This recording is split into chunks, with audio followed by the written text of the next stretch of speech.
I'm joined by University of Central Oklahoma strong safety / Bronco Johnathan Mosley. Johnathan, thank you for taking time this morning to talk to me. Could you start by telling the viewers and listeners out there a little bit about yourself? Good morning. I'm Johnathan Mosley, student athlete here at the University of Central Oklahoma from Midwest City / Spencer, Oklahoma. Here to have a good time. Now, I asked your teammate Johnny Manziel to fourth this question because you came from Carl Albert, you won 3 straight state championships.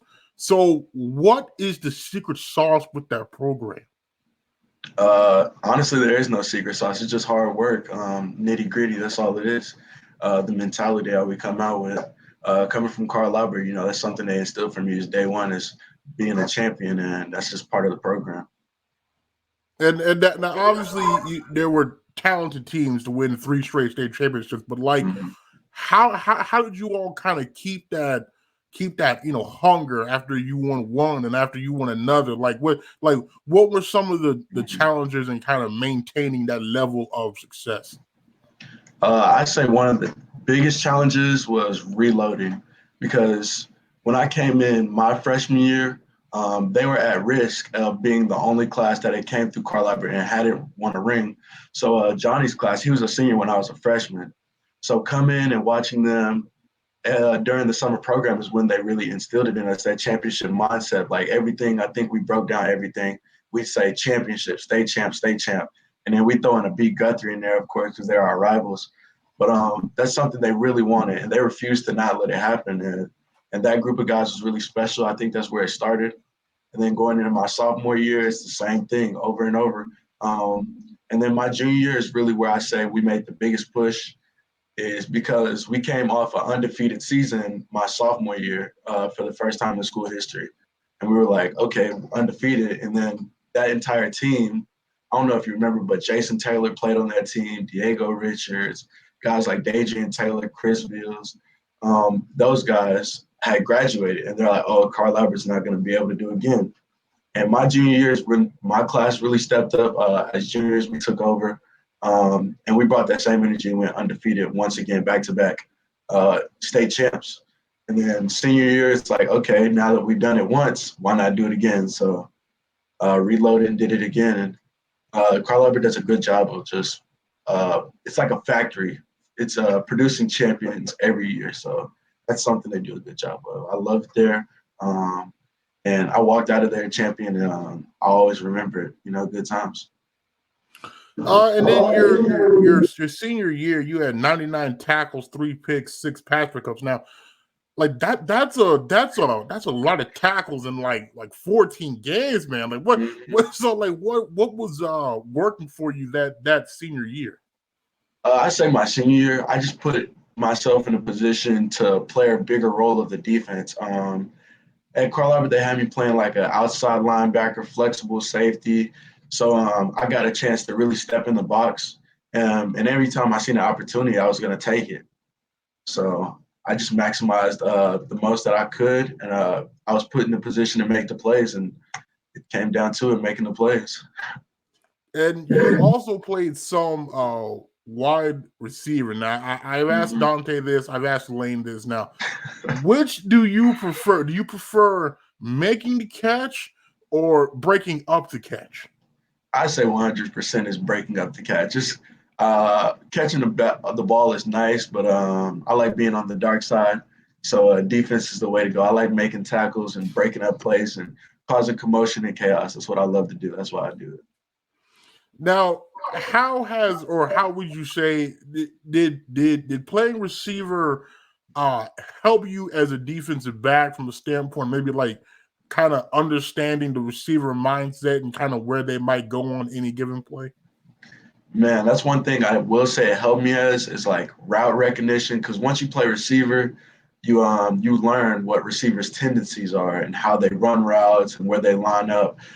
So I'd say it really helped me raise my football IQ the most, because just taking that and then playing defense, you learn so much from the other side of the ball.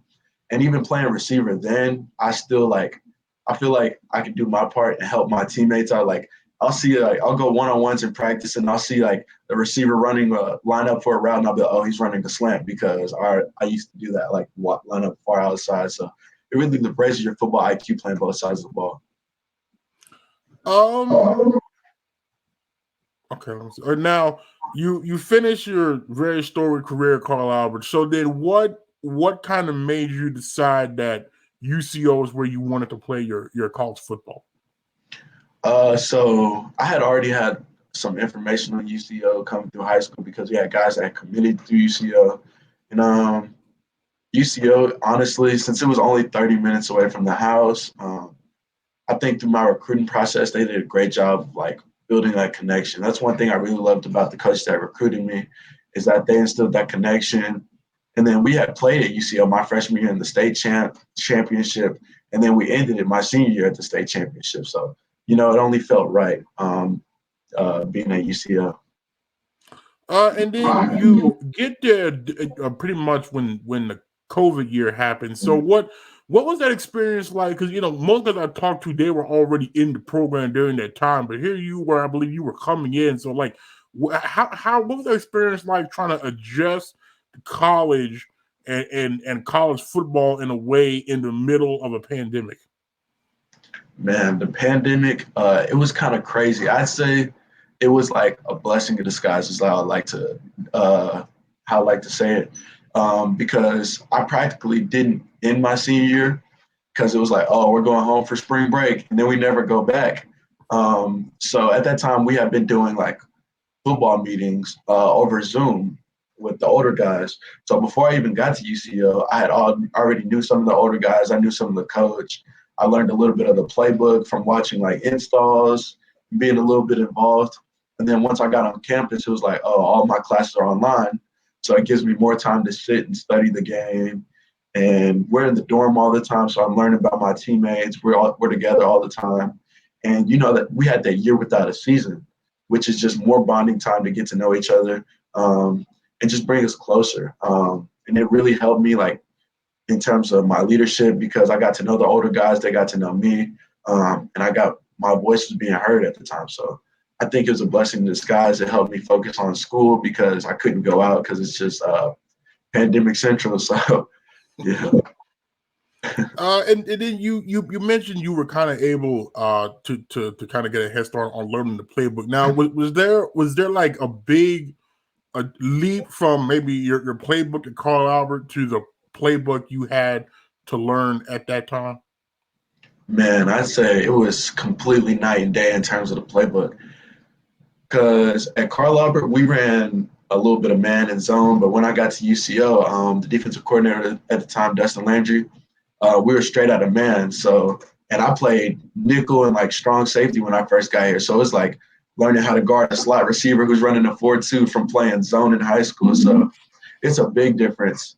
And in terms of the playbook, it's way bigger in college, and the amount of time you have to learn it is way faster. So it's either sink or swim, and I chose to swim. and like how tough was it during that season? Because you all practiced, but obviously you didn't play. There were other teams in the conference that had that played some scrimmage games. So like, how tough was it to kind of go through a whole season grinding out practice, and there's not that reward on Saturdays of playing a game, knowing that there's other teams playing games? Man, that's one thing that helps is your mentality, because knowing that you're going to practice every day, you're in the weight room every day, you're going to class, you don't get to reap the rewards from it. It really makes you hard-nosed, because you sit there and think, and you see people on TV playing, making it work. It's like, man, why can't that be us? But it just makes you work that much harder, because when you look forward to those Saturday nights the next season, you remember why you're there. You remember why you're practicing, why you're grinding, because every day it's like we're getting up to go to work for nothing. But really, it's you're getting up to go to work to better yourself for the next opportunity. And you never know when that comes. Is why we shouldn't take things for granted.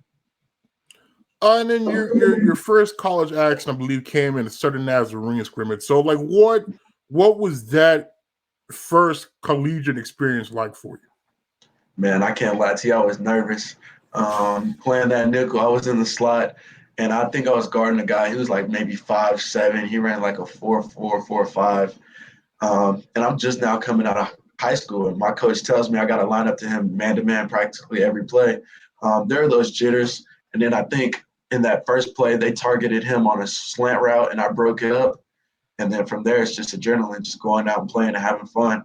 But that was a big game for me, coming in and being one of the only freshmen playing, true freshman at the time, and then just playing that role and making some plays, making it happen. Now, was there like a sense of pride? Because I believe like both you and Kobe, played a lot as true freshmen. Not many people can say they had a big impact as true freshmen. Is there like a sense of pride in that, knowing you were able to come in and make an early impact? I think so, because it just makes you feel like you stand different. A lot of people like to say built different. And being out of high school, you have that big head. It's like, oh, you're a starter both ways. And then coming to college and you got to start right back over. So being able to build yourself in that way, and coming in and playing such a big piece. I know Kobe did a great job this year coming in and playing a big piece, accepted his role. I think I said I did the same thing. And just being part of the team. One of the things I think separated myself individually is being in that team aspect. Even though you play a part, you're only one piece of the puzzle, 1/11th of the field. I think the team did a good job welcoming me in and bringing me in and letting me take over that role. So yeah, that's what I say on that. And then your first like official college game, the Missouri Western game, it was a crazy game. You all got the win, but like at that point, like how did it feel? I guess to get your first college win under your belt after having to kind of endure the ups and downs and struggles of the pandemic the prior season. That first win, it just felt like all that hard work paid off, because we were with the same group of guys for 2 years, and we finally get that first win. I think we celebrated that one pretty good, especially when Raekwon got that pick at the end of the game. It was a special feeling, and being able to walk off that field and seeing all that hard work paid off. I think it was a great time, and I'm glad I got to do it with my brothers beside me.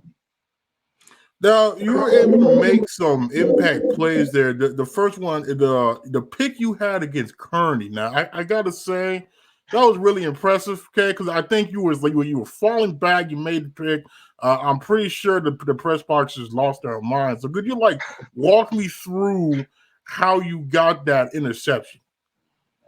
Man, that's one of probably my favorite play throughout the season. I still go back and watch it. I think I watched it before the interview, just going through my highlights and watched it and remembering it.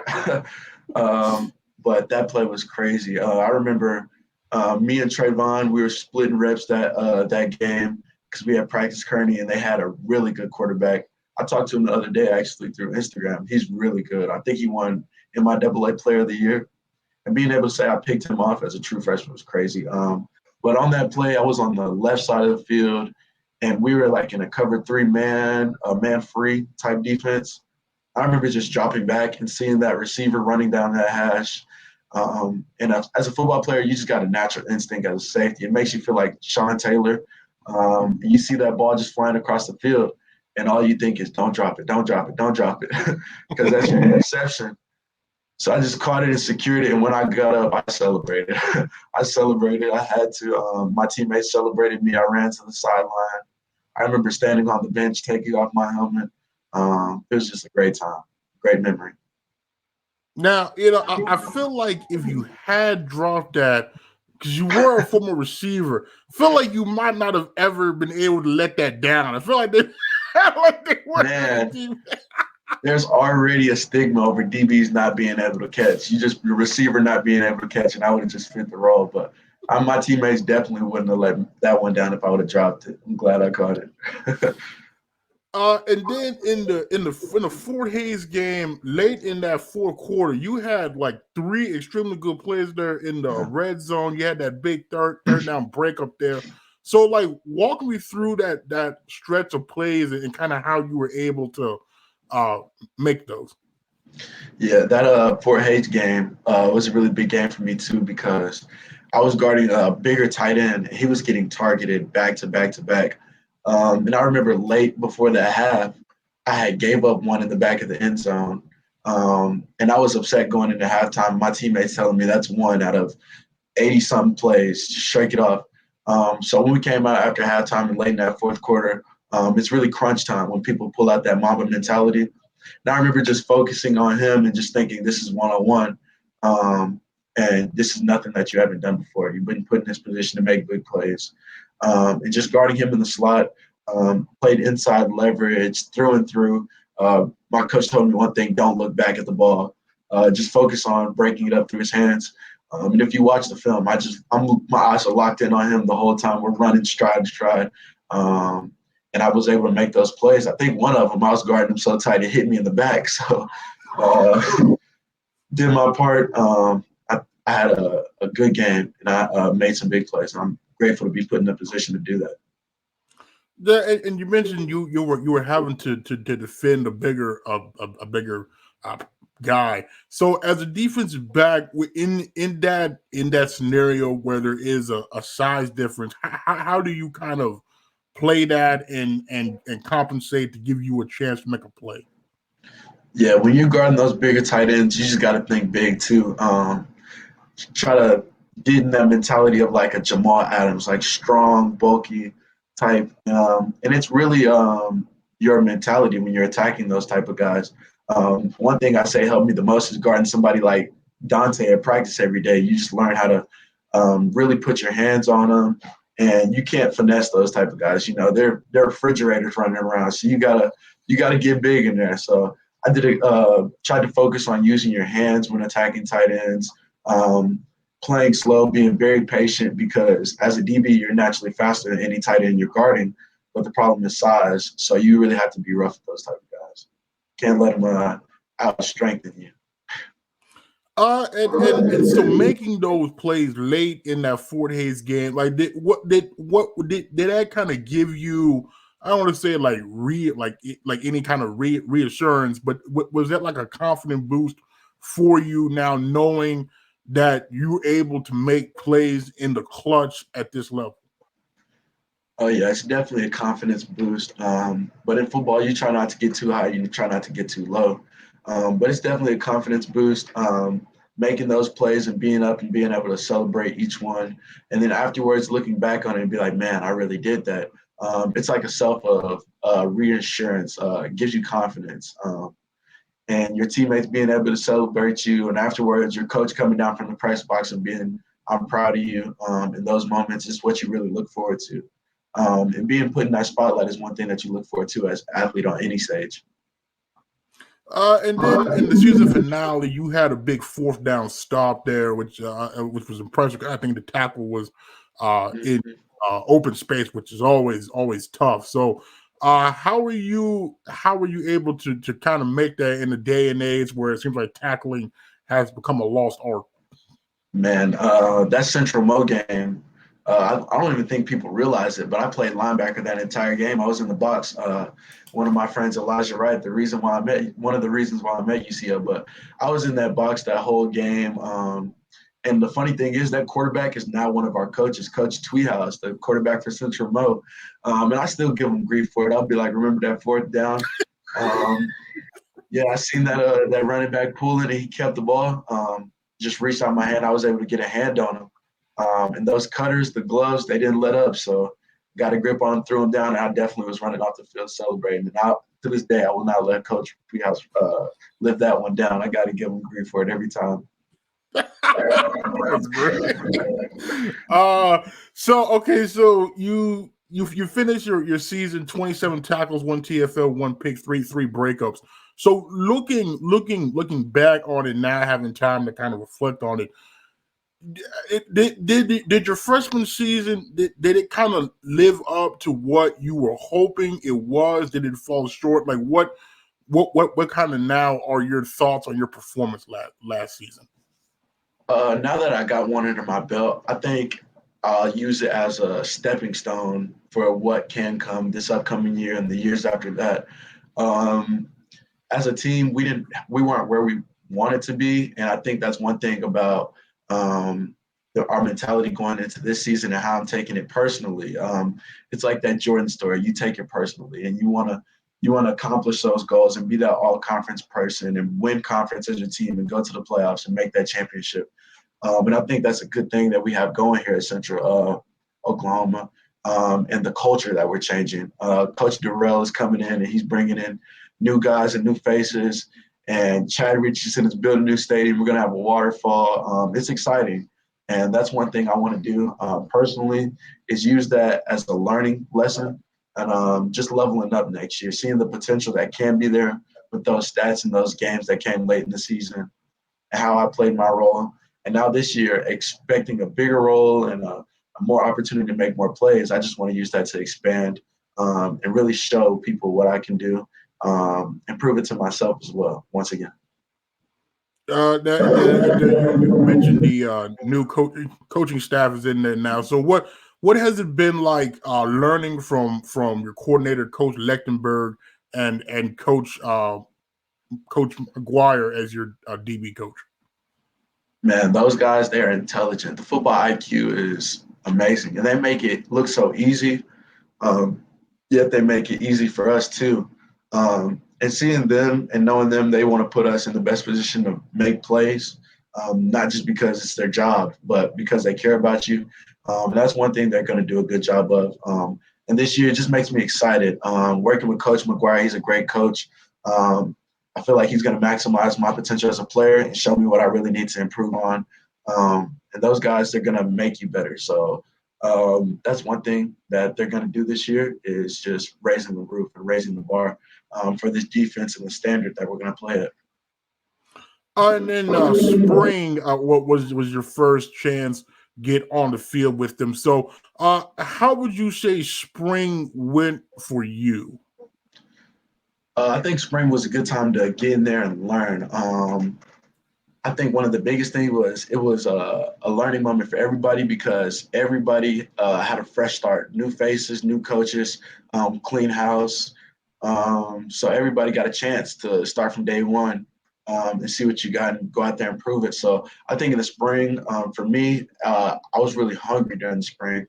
That's one thing I want to take into the summer and just maximize that. And since I knew how my spring went personally, I feel like it's a building moment, and I'm going to use it to build off of that momentum from the spring, bringing it into the summer, and then taking it into the season.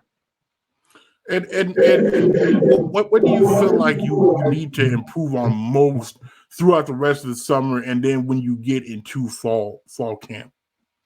Yeah, one thing I want to improve on is probably my speed and my ability to play faster.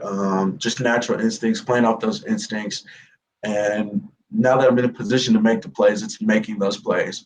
And it's not just making the tackle, but it's making the hit. That's one thing I want to bring the boom this season. That's one thing I'm going to focus on, is now that I'm in position to make plays, it's like how much faster can you do it? How much better can you do it? Can you be more explosive, more exciting? So I think that's what I'm going to focus on this summer, is building that speed, building that confidence, and able to go play fast now that I got some experience under my belt. And what I guess, like, what, if you have any, what individual goals are you kind of hoping to reach this coming season? Individual goals, I definitely want to be a starter. For one, we could start there, start small. And then I want to be a leader for my team. I want to be a captain. I definitely want to be all conference in my AA. That's something I'm shooting for individually. But most of all, play my part with my team and being that 111th, somebody I can stand out and lead the other guys, show the young guys the way. Now that show them that I went through it, they can do it too. But yeah, I definitely want to raise those stats as well.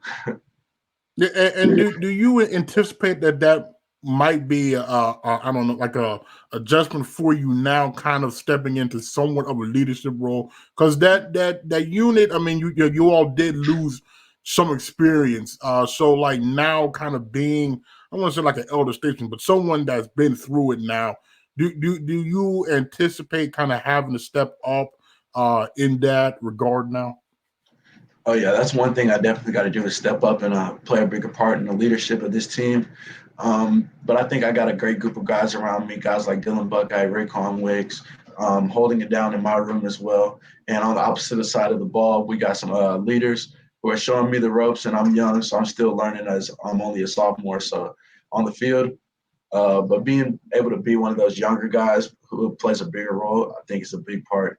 And I think I have the utilities around me to do that as good as I can to the best of my ability. I guess my final football-related question for you now, because there's two Caliber guys on the other side of the field there in Diego and Johnny. Now I have to ask, in practice, is there some trash talk there when one of you gets the best of each other there? Man, there's trash talk, but that's one thing that it does do is that trash talk. It'll push you to be a better player because it just makes you. It's like the workhorse. Who's going to outwork each other? We're taking one-on-one reps. I'm definitely calling them out. And at the end of the day, it's all love because on Friday nights during the season, if we can, we'll go catch a game together. We'll still rep the Karl Labber gear. I can flex on them because I got a couple more rings. But it's good because we're on the same team, and it's good to have those guys on the side of the ball. I'm excited to see what they do this season. Before I get you out of here, we do this with all the new guests, kind of some get to know you type questions. So, your favorite sports team? My favorite sports team. Ooh, that's a hard one. Honestly, I'm a players type of guy. I'm not a team type of guy, but in the NFL, I definitely lean one way. I'd say the Minnesota Vikings because I grew up watching Adrian Peterson and watching him run all over people. Since then, I've been a Vikings fan. I'm just hoping we can turn it around this season. Okay, now, is Kirk Cousins the guy? I can't speak on it. I can't speak on it on live, but I'm just hoping as much money as they paying him, Kirk can do it, get it done. I think he got a great talent in that receiver room. I was like, Kirk can't get it done this season. I don't know, but I hope my boy balls out this year. Okay. Now you also mentioned that you're more of a player guy. So I guess currently, who's your favorite player? NFL or what league we talking? It could be any league. My favorite player right now, I'm sorry, but it's LeBron. I'm a LeBron fan. I just love LeBron's mentality, what he does on the court and off the court, even if he had a bad year. I'm a LeBron guy, so.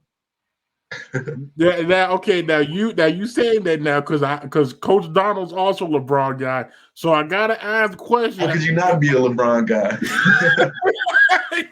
Question now: are the Lakers turning it around this year?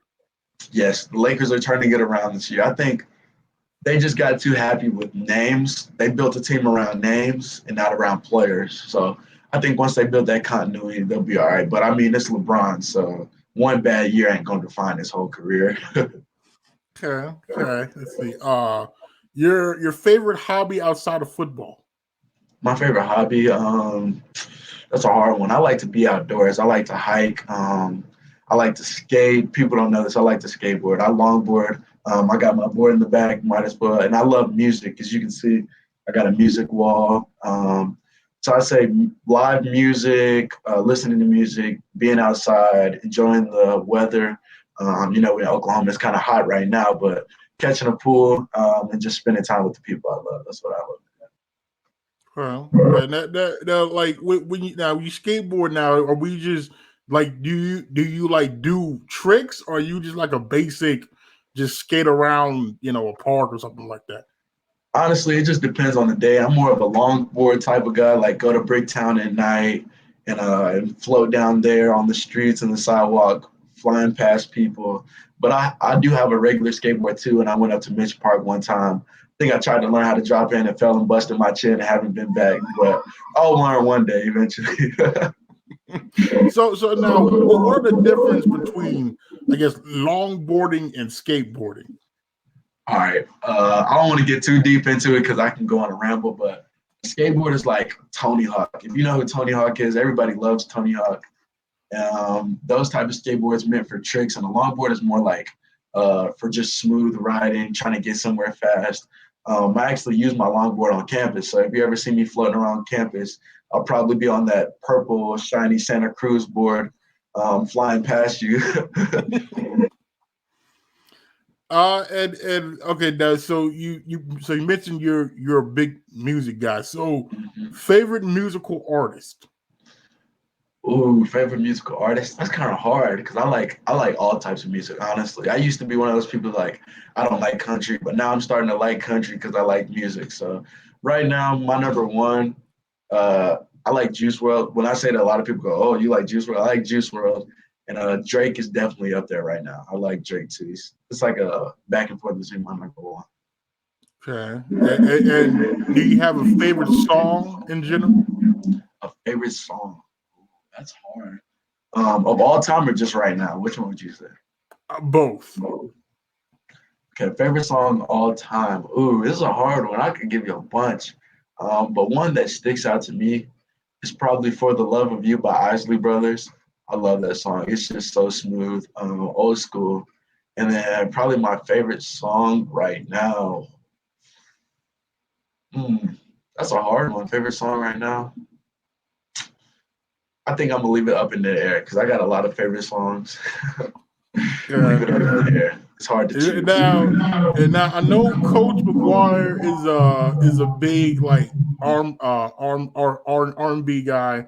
Your Mhm. teammate Jalik Lewis says he's an R&B guy, even though Coach McGuire is kind of on the fence about that because he listed his favorite song as "Real Love," and he said that's what Man, fake R&B guys use. And then Peyton is kind of like an old school guy. So, like, have you all chopped it up about that? Because I feel like there isn't too many like old school music lovers on the team. man, I wish that we had more because when you walk in that weight room at 7 in the morning, it's straight young boy. I'm like, man, y'all don't listen to anything else. I'm like, on my way there, I try to listen to something smooth, relaxing. As soon as you walk in that locker room, it's young boy. It's fast, it's hard, but I mean, I guess that's what you expect when you go to lift at 6 in the morning. Let's see. Okay, your favorite food. My favorite food. Um, it's been developing over time, but I'd say it's either a good steak, or a chicken alfredo. I'm a fiend for chicken alfredo. I love pasta. Okay, now when we go to steak, is we getting it rare, medium rare, well done? How are we getting the steak? Okay, I'm gonna just go ahead and say it. If you get anything below a medium rare or below, you might as well go bite the cow. And anything above a medium well, you might as well eat beef jerky. So I'm a medium to medium well type of guy. Okay. Let's see. Your favorite TV show. Favorite TV show? Honestly, I don't even watch a lot of TV. I watch a lot of YouTube. Surprisingly, I'm on YouTube like every day for hours. Um, if I did have a favorite YouTube TV show, it'd probably be ESPN. That's what it stays on, or Sports Center. Okay. Now, when you do watch YouTube, who's your YouTuber of choice? Ooh, it's this group named AMP. That's who I'm rocking with right now. I love watching their videos. They make great content. Okay. Okay. Now, do you game at all? Oh yeah, I definitely game. I have a Astro A10s over there, the wireless headset. I'm a big PlayStation guy, so not too big on the Xbox. Now, what I was told by Lane is that I think Coach Doro and Coach Curley told me he was an Xbox guy. Oh So man, like I didn't now know that. is there now I gotta ask because like is there flack kind of between the PlayStation dudes and the Xbox dudes there? Man, most of the time you can tell. You can tell who is who. It's like those Xbox guys. You gotta watch them. Why they choose the Xbox? Now you said that you can tell that. How can you tell when somebody's an Xbox owner? Just the way they carry themselves. It's like, oh, you play Xbox, don't you? It's like it's just you can just get a vibe from people.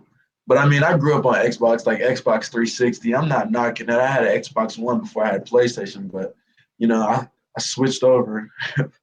um, but I mean, I'm not knocking them. They're both good consoles, but PlayStation is definitely the way to go.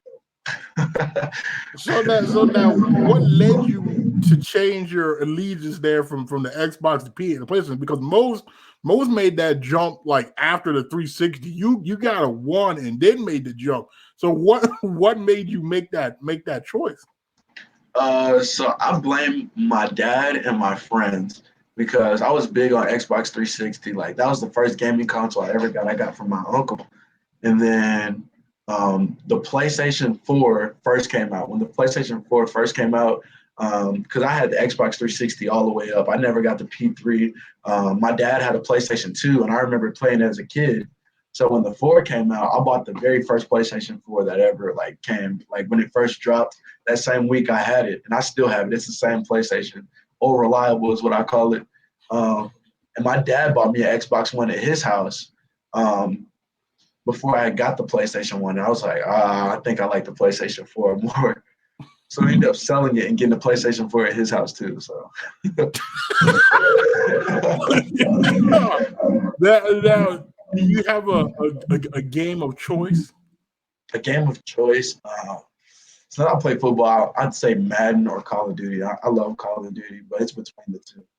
I grew up playing 2K2, but I mean Madden. Since I play football, Madden is just more natural. Oh, okay. Now, when we Madden, now are you like a franchise guy, or are you more of a head-to-head? You more of a face of franchise guy? Like, what's your preferred method of playing Madden? I'd say probably head-to-head. That's one thing we do at UCOs. We have a good Madden tournament. It's very competitive. I think I've only lost to like one person, maybe Robert Givens, the O-lineman. He's really good. But I'm like a head-to-head, and I like franchise too. During that COVID year, we played a lot of franchise. Like we make leagues through Discord. But I'm either head-to-head or franchise. Anybody, if you listen to this right now and you want smoke in Madden, come find me. All right, wait now. Now, wait a minute. Now you're going to issue that challenge, so I have to ask Dave, like, what's your gamer tag did? I mean, people might gamer tag. Find me right now on PS4. Gamer tag Rookie X MO. Rookie X MO. Rookie Mo. That's what I go by on online. If you want anybody want to get at me. Now, when we play Madden, so are the Vikings your team of choice on Madden, or do you use somebody else? I use everybody. Honestly, I use everybody. Anybody. I could play with the Dolphins and still put up a good game. I'm glad they got Tyreek now. But I like to use anybody. There's a special playbook I like to use. I can't give that out, but it doesn't matter the team as long as I have my playbook. Okay. Let's see here. Okay, now, do you have any pregame routines or rituals that you normally do? Pregame, I think so. I think my freshman year, we do this thing called performance course at Carl Albert, where we work out. It was the workout we put our through. I still go to PC to this day. They have a facility in Edmond. But I remember one of my mentors, one of the coaches at the time, Philippe Avalar, he played for OBU, just graduated and transferred to grad for his last year. He bought me this shirt. It says DBU on it. It has a Bible verse on it. So before every game, I'd put that on. And then at Carl Albert, they gave us these Death Squad shirts for defense. So before every game, I put a little check mark on it, listen to my music. And honestly, a lot of people like to turn up and all that before a game, but I like quiet, like the calm before the storm. So this is kind of a fun fact about me is I listen to opera music before we play. It's just something that does it for me. Wait now this is like a first year now. Okay, so like where does that come from? Because I'm gonna be honest with you, I haven't come across many football players that say they listen to opera music. So like where does this come from? Man, I think it was my junior year. I actually discovered that I actually like opera music because one of the music artists I listened to, his name was Josiah. And if you know him, he makes really rowdy music. It's like on the verge of screamo rap music.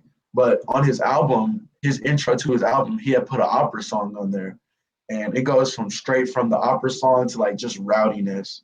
And I think I was like, man, this reminds me of football. So I was like, let's play opera music, the calm before the storm. And if you've ever seen a scary movie, it's quiet before it ever gets scary, before that jump scare comes. So that's where I got it from. And I indulge in it. And it helps me calm down as I watch my film before the game, scout my opponent. So it's the calm before the storm. That's what I like to call it, opera music. Unusual, but it works for me. Okay, that has to be a first. I don't think I've ever encountered that. Okay, well, all right. Let's see. Okay, now I've been told by several people now that you are big into gear. So Mhm. I open the floor to you as to how you decide your gear, what gear do you use, and why is the gear so important to you? I think it's the slogan: "Look good, play good, feel good," something like that. But I definitely got to get dripped up when I'm on the field. It just depends on the colors that we're wearing, the color coordinations. I like to switch it up every now and then. I don't like to keep the same look. But that's one thing I do care about is my style. And I feel like if you look good, you play good. So it just gives you that confidence boost. You know, on Madden, how it gives you that +1 morale. That's what it gives me. So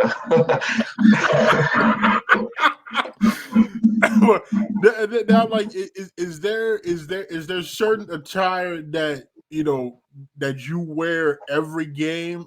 Like, are there a few pieces that just don't change? a few pieces that I don't change is I always do wear this anklet around my ankle that I got I think I got it my senior year.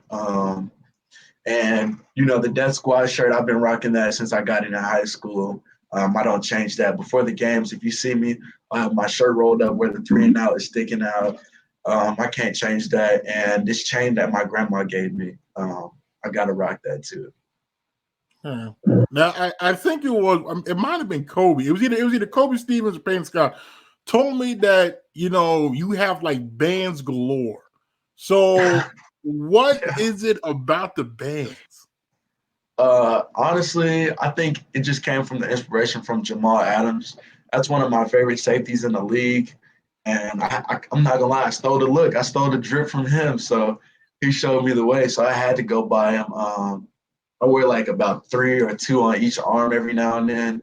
But I seen him do it, and I was like, man, Jamal Adams. And that was when he was playing with the Jets, and he still does it at the Seahawks. I was like, I gotta do it. I gotta do it. Now, I believe Kobe said that he might venture into actually wearing some gear this year. I'm looking at last Man, year. It was weird because it's like you about see, time. because like all the DBs have some kind of gear, and then there was just Kobe with his little towel and his like high socks. So I didn't know if it was like a freshman thing where it's like, I nah, don't you're know gonna what have it to is. earn the gear, or like how this is working. So if that is indeed the case, would you offer your services to get the man looking good on game days? Man, Kobe, he's his fun fact, his locker is right next to mine. And I was like, I'll offer him drip all the time. He's like, bro, put this on. You need something. I'm like, I know you're getting turf burns. It'll save you some skin. It's like I guess it's just his style. He likes to rock it without. Couldn't be me though. So now when did this love of gear start? Like, does this go back to like middle school? Like when did this start? I think it was probably my sophomore year when I really started taking football seriously. I was like, all right, if I'm gonna play football, I gotta look like a football player. You just can't go out there in some busted cleats and no gloves. I think before that, I used to wear one glove and I used to borrow one from my friend. And then once I bought my first pair and I put it on, I looked in the mirror, I was like, oh, it's kind of hard. And then you put the black paint on, it just makes you feel better. So I think that's where it started. Okay. Now, what are the gloves of choice? Gloves of choice. Ooh, that's hard. I really like all brands, but the ones I wear the most are probably either Cutters, Nike, or Battle. My dad put me on Cutters. Uh, hmm uh, Now I know as a gear guy, the all whites had to just be like fantastic for you because at that point it's kind of hard to mess that up.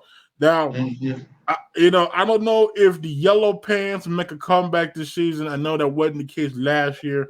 I also don't know if we gonna get the blue helmet to go back with the all blues for home. So like, if it's like I don't know, so if it's like blue jersey, white pants, or like white jersey, blue pants, like does that affect how you use the gear, or is it kind of just like the same regardless of what the jersey combo is? I think it depends on the combo because your stuff should like you don't want to be out there looking like if we wear yellow pants and blue tops, I'm not gonna wear all yellow accessories. I don't want to be out there looking like a banana, So I think it just depends on the color combination. But we're getting new away jerseys, so I'm excited for that. I think we might be getting a new helmet too. Looking on the inside, may not if I can display this yet, but this information, but we're gonna have some new drip this year, so be ready for game day because the flicks are definitely coming. Oh wow! Okay, well, all right, good. All right, good. Because I will say I was surprised. I wasn't surprised. There was the white helmets because I know that's something that's been kind of like been asked. Like, can we get the white helmets? We used to have the white helmets back in the old days, and so when I saw it on display in the offices last year, I'm like, now no one's telling me that they're actually going to use the white helmets. It was just kind of implied it would be there, so I was glad because again, that all white is really clean. We've been after that for quite some time. But, okay, man, good.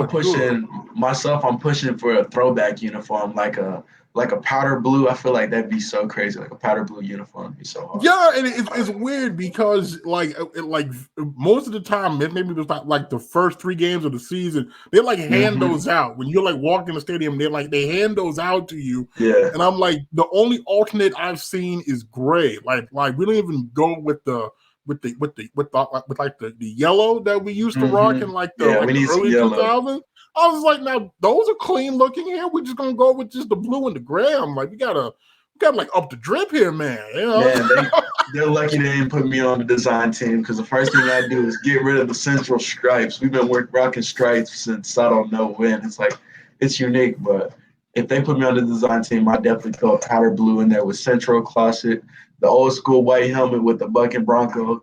But I'll see what I can do. I'm gonna try to get it before I go. So okay, good.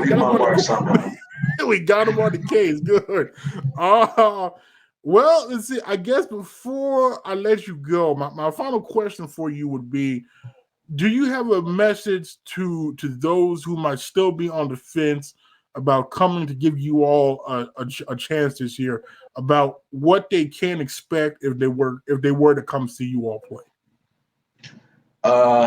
I'd say don't look at the past, look at the future. Because Central, everything is changing. Post-COVID, new stadium, we're going to have a waterfall, new design, new turf, Chad Richardson, new coaches and new players. I think it's an exciting time to be at Edmond. And this is where we start the new culture. We start a new atmosphere. It is exciting. So I'd say look forward to it because the future is now. So be ready because we're coming. Well, Johnathan, I appreciate you taking time to come on and talk to me. Yes, anytime I can get somebody with a grade A S tier first name to come on, we have to make that happen. Yes, sir. You got to make that happen now. So, but I'm wishing you the best of luck this season. I hope you can build off a good freshman season. We can avoid that dreaded sophomore slump that some people have. You're just gonna hope that bypass is there, and that I said that you have a good rest of the offseason, good fall camp there, and anytime you want to come back on, you're more than welcome to. Oh yeah, I'll definitely be back for sure. Appreciate you having me. No problem. Thank you, sir. It's good to be here. Roll Chos.